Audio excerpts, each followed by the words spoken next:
Hai, ketemu lagi dengan saya Ramayanti Alfian Rusid.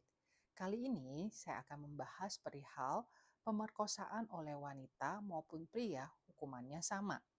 Ini saya akan bahas dari latar belakang pendidikan saya, salah satunya di bidang hukum.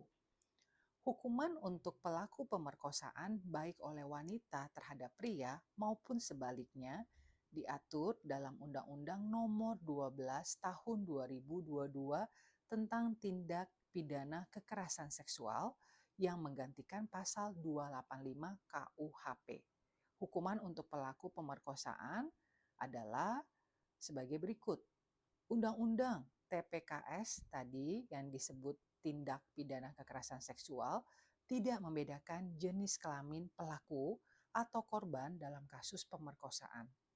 Hukuman yang dijatuhkan kepada pelaku pemerkosaan dapat berupa penjara paling singkat 5 tahun dan paling lama 15 tahun. Hukuman dapat ditambah dengan denda paling banyak 500 juta rupiah. Proses pembuktian dan barang bukti adalah sebagai berikut. Pembuktian dalam kasus pemerkosaan dilakukan dengan mempertimbangkan berbagai bukti termasuk keterangan saksi, bukti fisik misalnya pakaian korban yang mungkin sudah robek, jejak DNA pelaku pada tubuh korban, dan bukti elektronik. Misalnya adanya pesan singkat ataupun rekaman CCTV. Ada juga hasil visum dari pemeriksaan medis. Visum dapat dilakukan untuk mencari bukti kekerasan fisik pada korban dan menentukan apakah ada tanda-tanda pemerkosaan. Peran visum dalam pembuktian adalah visum merupakan alat bukti penting dalam kasus pemerkosaan, tetapi bukan satu-satunya bukti.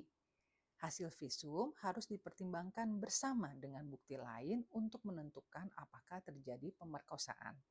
Visum dapat menunjukkan adanya kekerasan fisik tetapi tidak selalu menandakan pemerkosaan.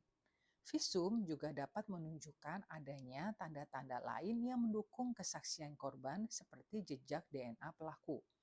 Undang-undang TPKS di Indonesia tidak membedakan jenis kelamin pelaku atau korban dalam kasus pemerkosaan.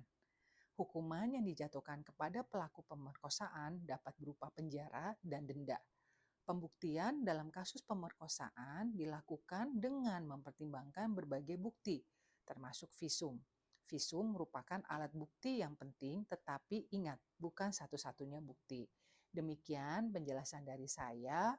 Terima kasih sudah melihat konten saya. Anda semua orang-orang hebat. Kita pasti akan ketemu lagi. Salam Ramayanti Alfian Rusid.